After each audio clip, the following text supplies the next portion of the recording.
Now, the debate on the government's decision to allow importation of genetically modified maize continues, with the Cereal Millers Association giving the move a nod of approval. Flanked by the Seed Trade Association of Kenya, African Agricultural Technology Foundations and other scientific bodies, Chairman of the Cereal Millers Association, Diamond Lalji, said the importation of GMOs will help many who are already or on the verge of facing hunger with the current food shortages facing many parts of the country.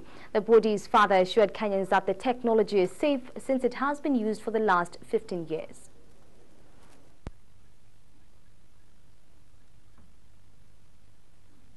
Every 5 years, we have a crisis in the maize subsector. Crisis in the sense either we have surplus maize or we are in a deficit situation. And this has been going on for the last 35 years.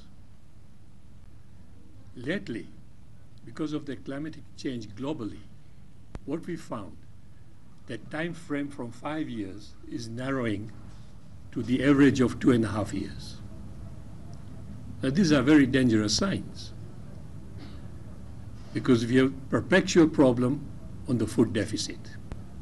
So for the last about 2 years, what was happening, all our structural deficit of maize, in other words, the difference between our consumption and production, was made with the inflow of maize from Uganda and Tanzania. And what happened in 2008? Tanzania had the same problem.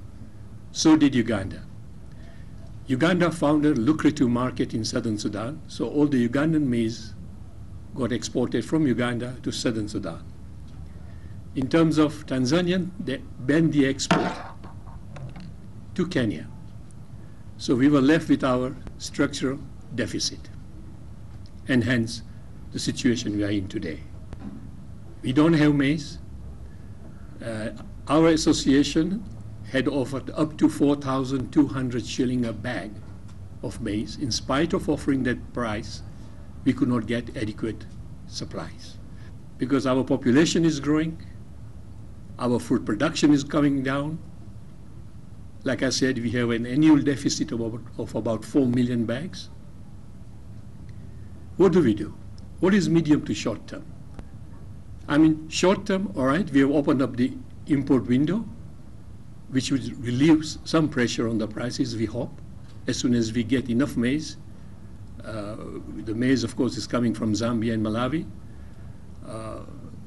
Ultimately, we'll have to look for, if they put any restriction, if those countries put any restrictions for their own domestic consumption, then we'll have to turn to South Africa. South Africa today produces GMO maize. So this would be the short-term solution. Fine, we import GMO and non-GMO maize into the country, at least to satisfy our consumers and Kenyans.